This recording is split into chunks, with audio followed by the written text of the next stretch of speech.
When I look at currencies, I always start with the fundamentals. So when I keep score, interest rates, inflation, growth, unemployment, debt, politics, trade balance, confidence, and banking stability.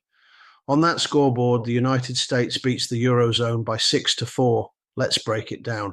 America wins on interest rates, stronger PMI numbers in both manufacturing and services, lower unemployment, political stability, and banking strength. The Eurozone, however, comes out ahead on inflation, debt to GDP, trade balance, and consumer confidence. So by the fundamentals, it's 6-4 to the US dollar. But here's the twist. The euro-dollar pair is trading at 1.17, and the euro has gained almost 6% over the past year. Why?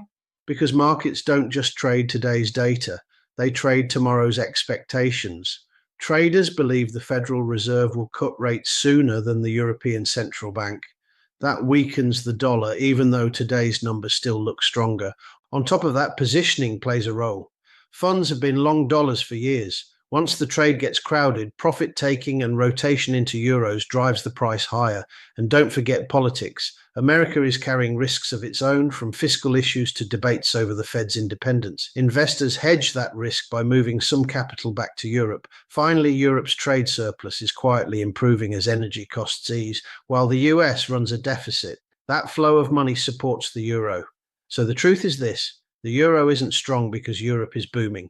It's strong because the dollar's outlook looks softer than its past. Markets always trade the future, not the present. If you want to understand how sentiment drives moves like this, subscribe to IBF, and I'll keep showing you how the pros really think.